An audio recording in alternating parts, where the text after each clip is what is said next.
नमस्कार दोस्तों, स्वागत है आपका भारत 2.0 चैनल में। मैं विकास कुमार शर्मा आपका स्वागत करता हूं। अभी हम लोग हैं, आप देख सकते हैं, कोसी बैराज के पास हैं। आप उधर फोकस कीजिए। नेपाल में हैं हम लोग, और जो हम लोग डिस्कशन कर रहे हैं बिहार का डिस्ट्रिक्ट वाइज जो कर रहे थे कि सुपौल में, अररिया में कैसे फ्लड आता है कोसी के थ्रू, हम लोग वही यहाँ से आपको बताना चाहते हैं कि ये जो बैराज जो बना है 1954 में, जब 1955 में, हाँ, इसका एग्रीमेंट हुआ था नेपाल और इंडिया गवर्नमेंट के बीच में, और 62 में इसका उद्घाटन किया गया था नेहरू जी के थ्रू।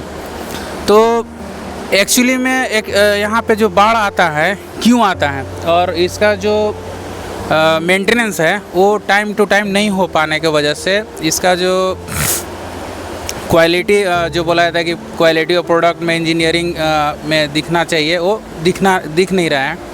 और भी बहुत सारा इसमें है, हम लोग इसको बताएंगे आपको आगे।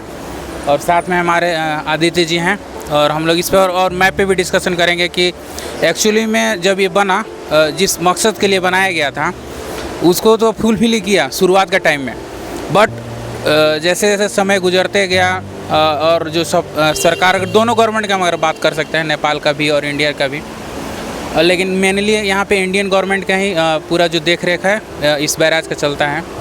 तो किस कमी की वजह से और इंजीनियरिंग जो भी आप कह सकते हैं उसके वजह से ध्यान नहीं दे पाने की वजह से बाढ़ की स्थिति हमेशा आते ही रहता है। तो और आगे आप बताएंगे इसके विषय में, कोसी बैराज। धन्यवाद विकास जी और भारत 2.0 की टीम जो इतनी लंबी जर्नी तय की है।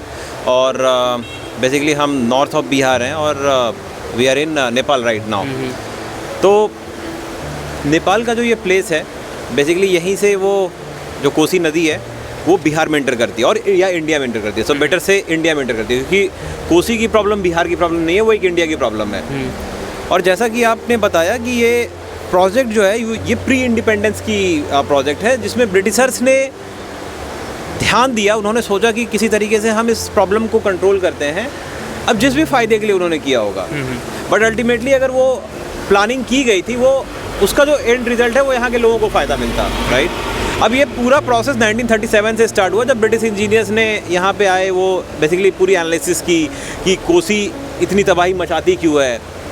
और फिर जैसा कि आप बता रहे थे, 1946 में पहली बार यहाँ पे प्रॉपर कुछ R&D के लिए लोग आए, ब्रिटिश गवर्नमेंट के लोग आए। और फिर इंडिया आज़ाद हुआ 1947 में। और उसके बाद 1955 में नेहरू जी के टाइम पे पहली बार शिलान्यास किया गया था यहाँ का। और इस प्रोजेक्ट में कुछ 30 से 40 करोड़ के आसपास, उस टाइम के 30 से 40 करोड़ के आसपास की खर्च आई थी। और 1963-64 तक में ये प्रोजेक्ट पूरा बनके तैयार हुआ था। 62 में। तो पॉइंट ये है कि उस टाइम के बाद से ये 10 से 15 साल तक इस प्रोजेक्ट की जो बेनिफिट्स थी वो यहाँ के फार्मर्स ने रीप की। बाढ़ नहीं आया, हमने इरिगेशन फैसिलिटीज़ प्रोवाइड की कैनल्स के थ्रू। बट जैसा कि हर प्रोजेक्ट के साथ होता है कि कुछ टाइम में उसे रिपेयर वर्क चाहिए होता है, मेंटेनेंस चाहिए होता है। वो मेंटेनेंस हुआ नहीं। और 10 से 15 साल में 1980s आते आते कुछ प्रॉब्लम्स दिखने लगे। वो किसी के घर में भी दिखेगी। अगर आप घर को मेंटेन नहीं कीजिएगा, आप एक इंफ्रास्ट्रक्चर पे सिस्टम को मेंटेन नहीं कीजिएगा, डाटा सेंटर्स को मेंटेन नहीं कीजिएगा, तो प्रॉब्लम्स आनी है। तो पॉइंट ये है कि 1980s के बाद जो बिहार की जो वाटर मैनेजमेंट बॉडी है, वो और नेपाल गवर्नमेंट के बीच में काफ़ी सारे एग्रीमेंट्स हुए, और जो भी उनके बीच की डिस्कशंस हुई, प्लानिंग हुई, बट वो कभी अच्छे स्तर पे हुई नहीं। अभी जो सबसे बड़ी प्रॉब्लम हमें यहाँ पे दिखती है वो है एम्बैंकमेंट्स की। तो एम्बैंकमेंट्स उन्होंने उस टाइम पे बनाई, लेकिन कोसी करती क्या है ना, कोसी बेसिकली हिमालय से निकलती है। तो ये बहुत सिल्ट लेकर के आती है, राइट। और वो जो सिल्ट है ना, वो सेडिमेंट के फॉर्म में नीचे बैठता जाता है और वो रिवर बेड को ऊपर कर देता है।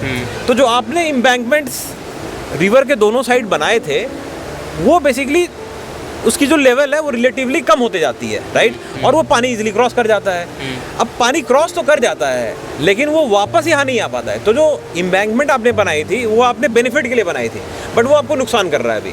तो उस पर ही हमें काम करना पड़ेगा। तो एक बार हम एनालिसिस करते हैं प्रोजेक्ट, बेसिकली मैप पे प्रोजेक्ट की, इस प्रोजेक्ट की एनालिसिस हम करते हैं मैप। तो जैसा कि हम लोग बोल रहे थे कि अभी हम कहीं यहाँ नेपाल में कहीं यहाँ पे हैं, राइट, बीरपुर के पास।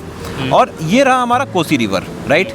जो कि आपका यहाँ पे कहीं ऊपर सप्तकोशी होता है और वहाँ से ये नीचे आता है, राइट। और ये आपका हिमालय है, राइट। बेसिकली ये मैं रिलेटिव बोल रहा हूँ, ये हिमालय यहीं पे कहीं पे है। तो ये जो हमारा कोसी है ना, यहाँ पे ये 7 नदियों से मिलकर के बनी हुई रहती है, इसीलिए हम इसे सप्तकोसी बोलते हैं। अब बैराज जो है ना, ये बेसिकली नेपाल में है, यहाँ पे है कहीं पे। और ये भीमनगर प्लेस है, ये जो जगह है ना, भीमनगर बोलते हैं इस जगह को, ठीक है। अब भीमनगर में गवर्नमेंट ऑफ इंडिया और गवर्नमेंट ऑफ नेपाल के बीच में ये कॉन्ट्रैक्ट हुआ था कि लैंड तो नेपाल का रहेगा बट प्रोजेक्ट जो है वो इंडियन गवर्नमेंट करेगा, क्योंकि ये प्रॉब्लम जो है ये सुपौल, ये पूरे इस एरिया में ही करती है प्रॉब्लम ये। तो जैसा कि आप देख सकते हैं, सुपौल, मधुबनी, सहरसा, अररिया, ये पूरा का पूरा बेल्ट ही इसके चपेट में आता है, राइट। किशनगंज भी मतलब ये पूरा, ये मतलब डिपेंडिंग ऑन की फ्लड का लेवल क्या है। इवन ये आपका भागलपुर के आसपास भी जो फ्लड आता है उसी की वजह से आता है।